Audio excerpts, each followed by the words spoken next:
Dr. Marla Jensen sat alone in the underground lab, the cold glow of the monitors lighting her tired face. She had been working on something strange for weeks, something no one else could explain. The deep earth was sending signals. Not the content, usual seismic shakes or heat, but something alive. She stared at the latest reading, her eyes narrowing. Breathing, she whispered to herself. Her assistant, Alex, looked over the screen with a worried frown. Breathing? You mean like a living thing? Marla nodded slowly. It sounds like slow, deep breaths. It's coming from miles below the surface. From inside the earth itself. Alex shook his head. That can't be. Earth isn't alive. It's just rock and dirt. Maybe, Marla said, voice low. But what if it's more?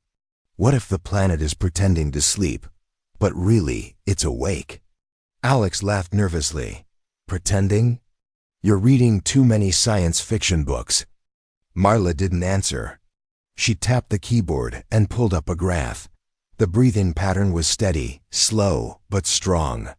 It was like the earth was hiding something, hiding a secret that no one had guessed. Days passed, and Marla became obsessed. She barely ate or slept. She stayed in the lab, watching the signals, trying to understand. One night, the breathing pattern changed. It became faster, almost urgent. Alex, she said, voice trembling. It's waking up. Alex's eyes widened. What do you mean, waking up from what? Marla shook her head. I don't know. But it feels like the earth is alive, and it's been pretending to sleep for a long time. And now, it's starting to notice us. Alex frowned. That sounds dangerous. Maybe we should tell someone. Marla hesitated. I want to be sure first. If I'm right, no one will believe me until it's too late. The next morning, Alex arrived at the lab to find the door locked from the inside. He knocked loudly. Marla, are you there? No answer. He tried the door again, then called security. When the team finally broke the door open, Marla was gone. The monitors were still on, showing the breathing signal pulsing steadily. On the main screen, a message blinked faintly. It's waking up. Security searched the lab but found no sign of her. It was as if she had vanished into thin air. Alex stared at the screen, heart pounding. Marla. What did you find down there? That night, Alex sat alone in his small apartment, staring at the encrypted files Marla had sent him before disappearing. One file was a recording, faint breathing sounds, mixed with a whisper. I see you, the voice said softly. Alex shivered and played the file again. The words echoed in his mind. The next morning, the news reported strange tremors around the world. Birds stopped singing. People reported feeling watched. Alex picked up his phone and dialed an old friend. You need to hear this, he said quickly. Earth is not just rock and soil. It's alive. And it's pretending to sleep. His friend laughed nervously. That sounds crazy, Alex. Are you sure you're okay? Before Alex could answer, his phone went dead. The screen showed only static. Alex's heart stopped. He whispered to himself. What is happening to us, to the earth? Outside, the wind blew softly, but beneath the surface, something deep stirred, slow, steady, and very much awake. Agent Kane sat at his cluttered desk, scrolling through the files again. Missing people, so many of them. All connected by one strange thing, their last words. Earth is faking sleep. The phrase haunted him. How could so many say the same thing before vanishing? He pushed the papers aside and rubbed his tired eyes. His phone buzzed. A message popped up. Meet me, urgent. No name. Kane frowned but decided to go. The address was a small cafe on the edge of town. Inside, a man in a dark jacket waited. You're Kane? The man asked, voice low. Double quotes, yes. Who are you? Call me Gray. I've been watching the disappearances too. I run a private forum. Online. People share strange stories, things the government ignores. Kane leaned in. And these people, what do they say? Gray's eyes flickered. The same thing. Earth is faking sleep. It's like a warning. Kane frowned. Sounds like a conspiracy theory. Gray shook his head. It's more. Look. He handed over a USB stick. Encrypted files.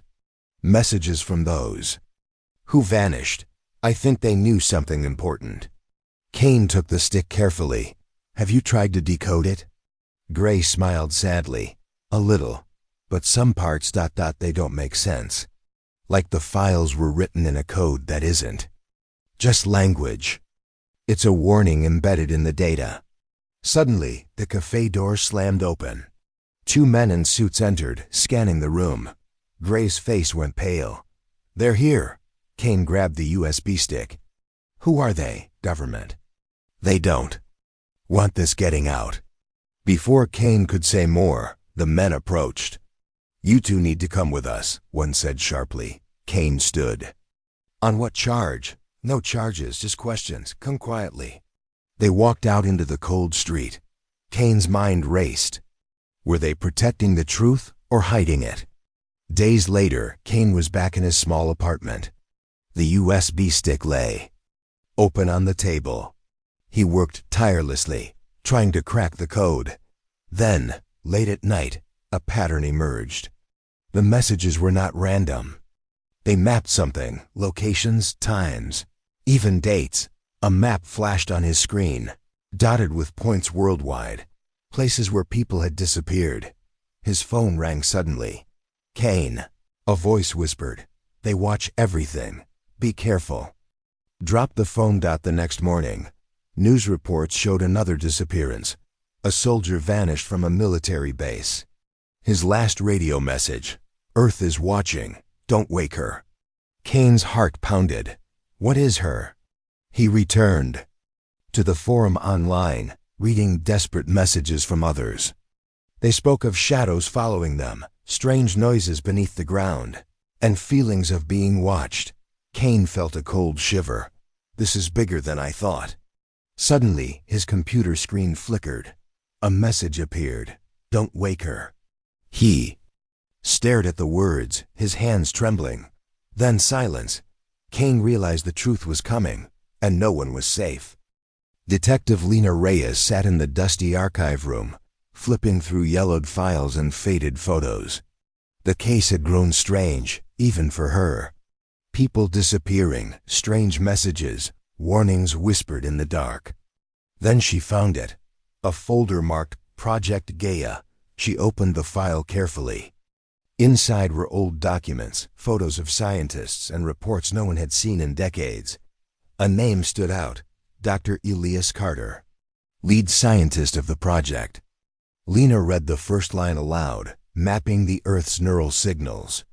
Hypothesis. The planet has a living consciousness. She frowned. Neural signals? Like a brain?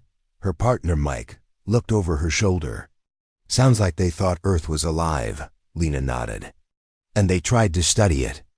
Mike shook his head. Why would this be hidden? Why wasn't it public? Lena kept reading. The project was started during the Cold War, under secret military orders. Scientists had placed sensors deep underground, trying to listen to the Earth's heartbeat. But after a few years, the project was abruptly shut down. The official reason was psychological instability of the lead scientist. Lena frowned. What happened to Dr. Carter? Mike pointed to a note in the file. He disappeared. Last report says he was talking about Earth's warning and digging too deep. Then he was declared insane. Lena's phone buzzed. A message appeared. You're getting close. Stop now. She swallowed hard. Who would send that? Mike shrugged. Sounds like someone wants this buried. That night, Lena and Mike met with an old scientist who once worked on the project. He sat in a dark cafe, nervously looking around. They told us to stop, he whispered. But I heard things. Earth isn't just a planet, it's alive. And it's been pretending to sleep for centuries. Lena leaned forward. Pretending? Like it's hiding? The man nodded. Yes, the project disturbed it. We poked at something deep inside. The Earth started to respond, warnings, signals. Then they shut us down, said we were mad. Mike asked, what kind of signals? The scientist looked around again. Breathing, pulses, sometimes voices. But the worst was the feeling. Like Earth was watching us. Lena felt a chill. Watching us? Yes, the man said. And when it watches, it remembers. They left the cafe in silence. Outside, the wind howled, carrying a strange vibration through the streets. Lena glanced back, feeling eyes on her dot back at the station. Lena dug deeper into the files. She found a secret recording, Dr. Carter's final words. His voice trembled. We've awakened something. The Earth is not a place. It is a being, and we are its children. But some children are unwelcome. Suddenly, the lights flickered, and the computer shut down.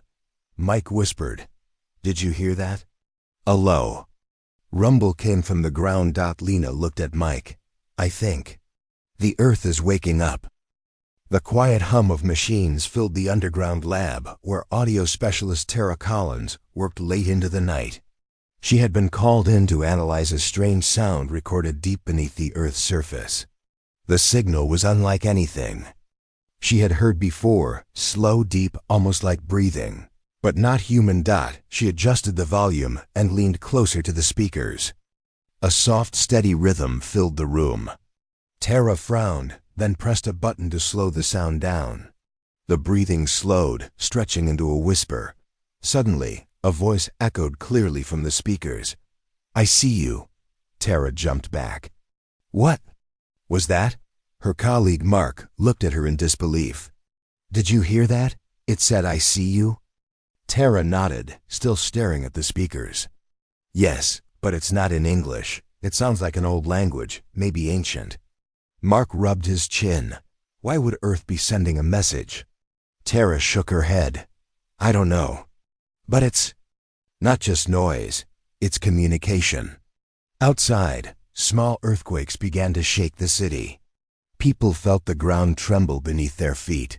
Birds stopped singing. Dogs barked and then fell silent. At the lab, Tara played the sound again. This time, the voice was louder, clearer. I see you. Mark's eyes widened. It's watching.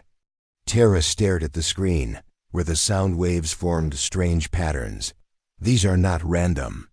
It's repeating the message in different languages, old ones. Latin, Sanskrit, even forgotten tribal tongues. Mark frowned. Why so many languages? Tara thought for a moment. Maybe the Earth is trying to reach all humans. To warn us. Suddenly, the lights flickered. The machines beeped wildly. Tara's heart pounded. We should report this, Mark said urgently.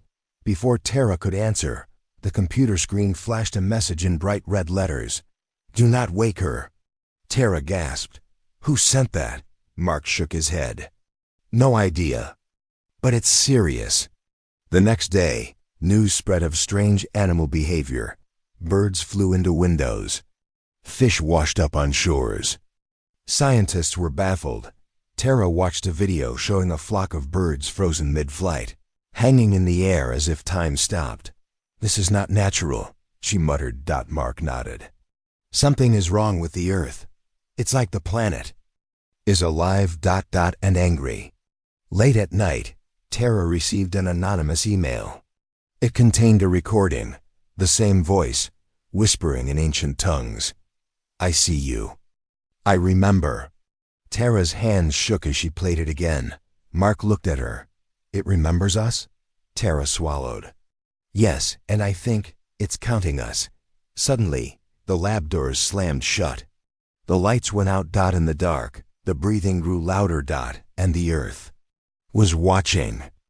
On a cool autumn evening, Mia sat on her porch, watching the sky darken. Suddenly, bright lights appeared. Not stars, but strange glowing shapes moving slowly across the night. She blinked in surprise. What are those? She whispered. Her brother, Ben stepped outside, phone in hand. Look, people are posting videos online. Bright lights, strange patterns in the sky. Mia frowned. Could it be drones? Or some new kind of weather? Ben shook his head. No one knows. But there's something else, weird symbols appearing. In clouds, Mia's eyes widened. Symbols? Like messages? Ben showed her his phone. Look at this. On the screen was a photo of clouds shaped like strange runes, glowing faintly in the moonlight. Mia's heart raced. Is this connected to those disappearances? The warnings about Earth?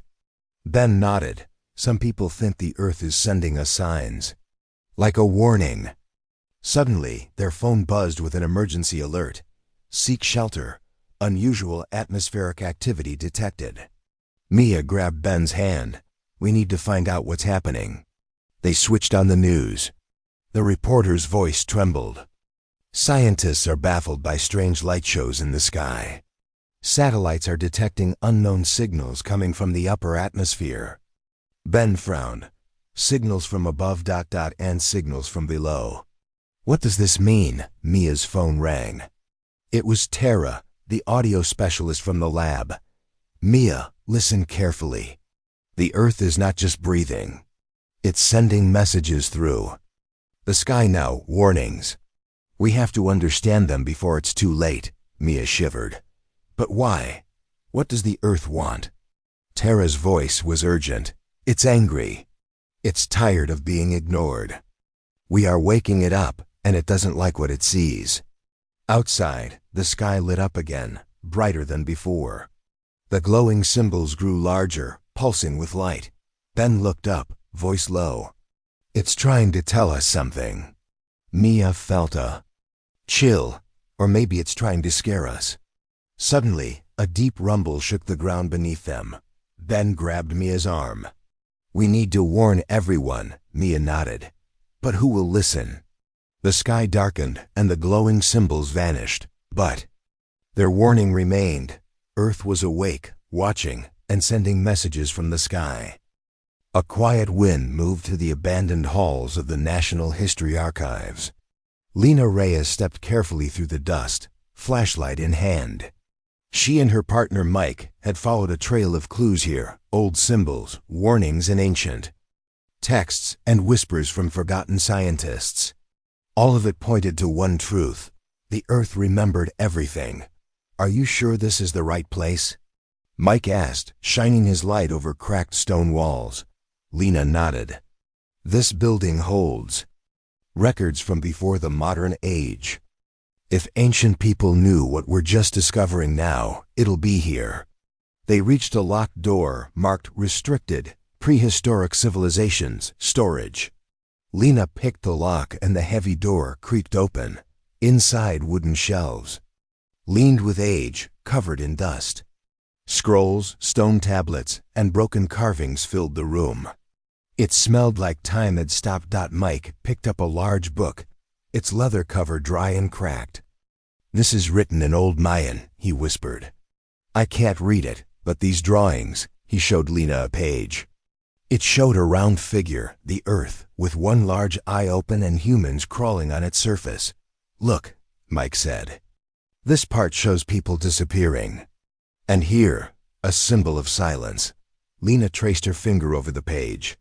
It's like they knew the Earth was alive, and they were afraid. She flipped to another page. It showed the Earth sleeping, but only one eye closed.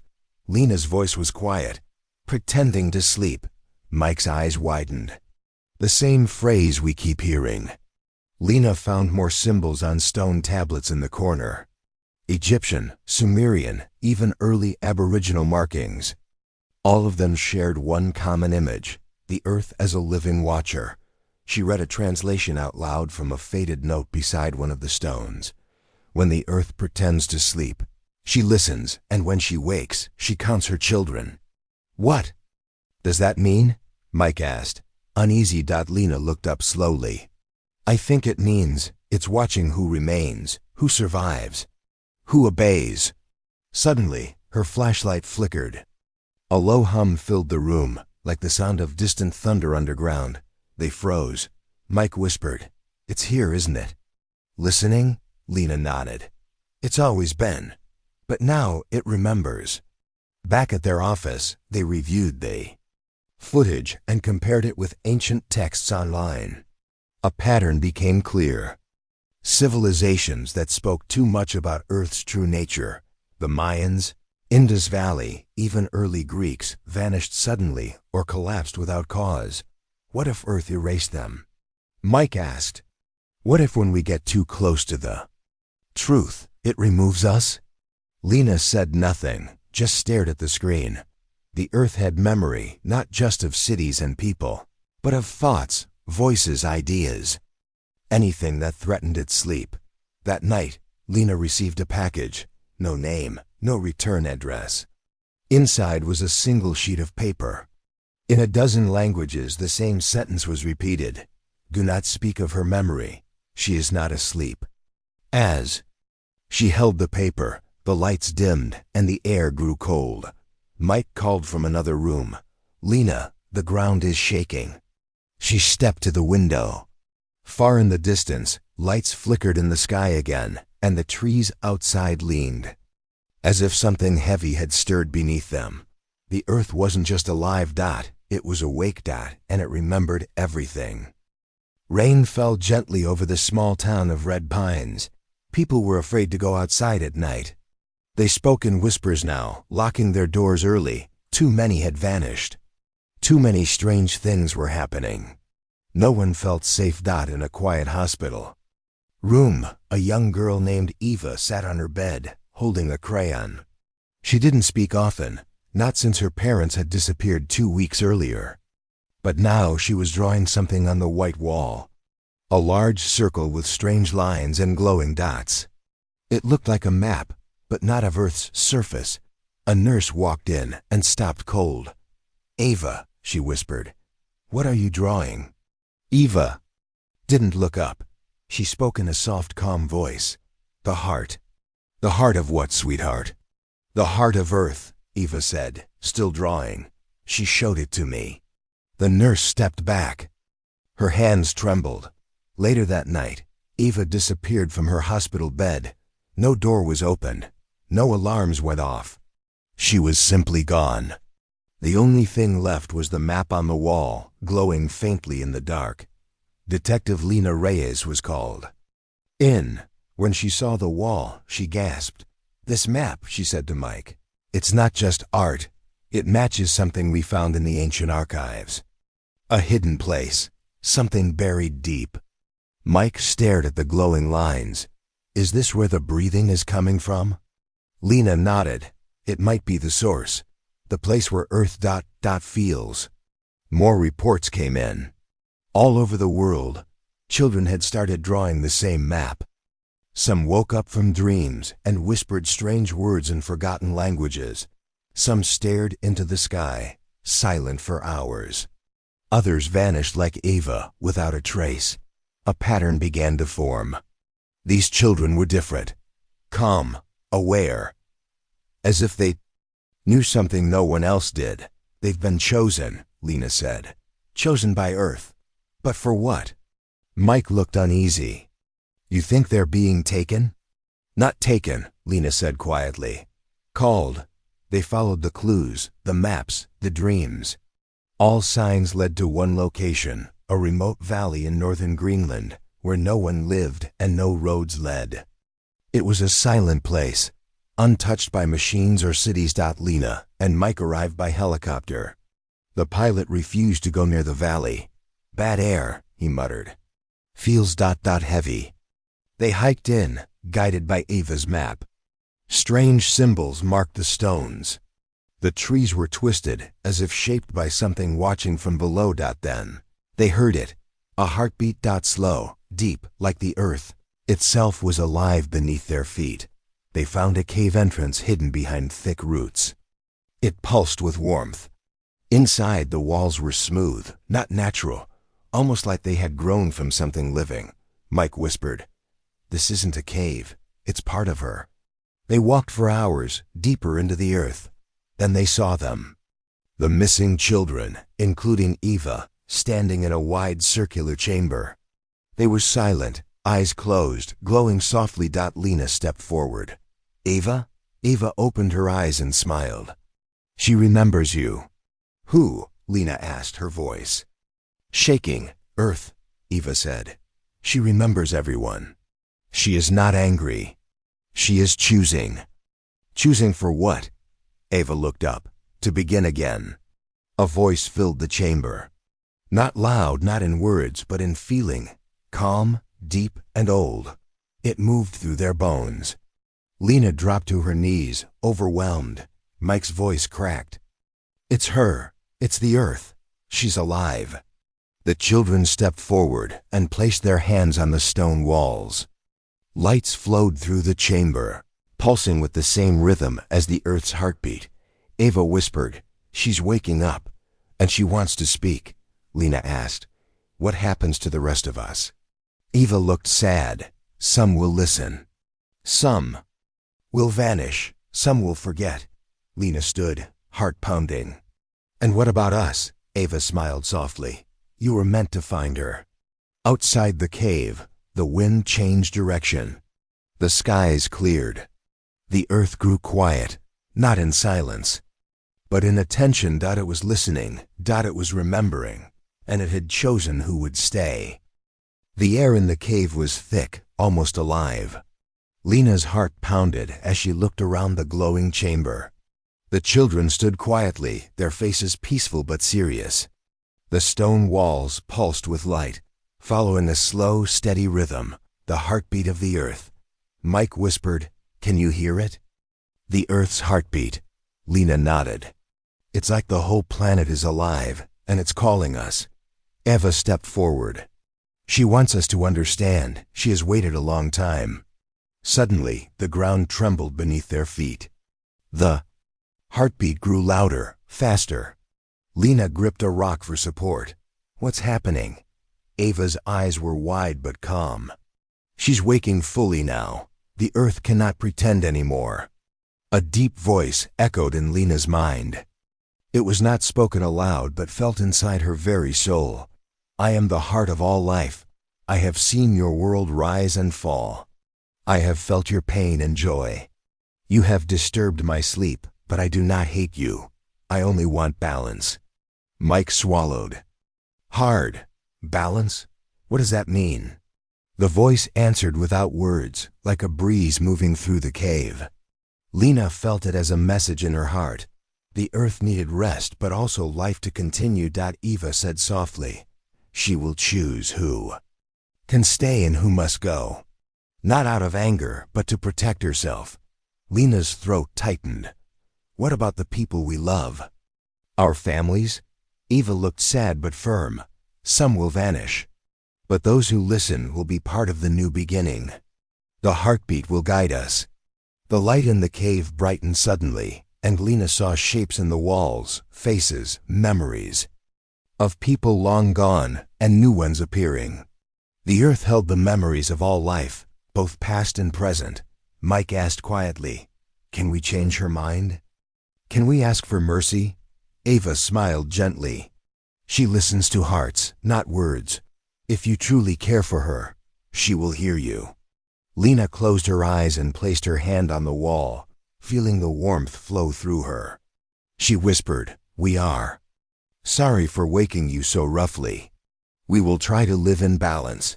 The heartbeat slowed, becoming calm again. The chamber glowed softly, and the children began to smile. Eva turned to Lena. "You have been chosen to help her remember kindness." Outside the cave, the sky shifted. Stars blinked with new light. The earth's breath became steady and gentle. Lena and Mike looked at each other, understanding the weight of their task. The earth was alive, watching, and its heartbeat was the rhythm of all life. And now, they were part of that heartbeat.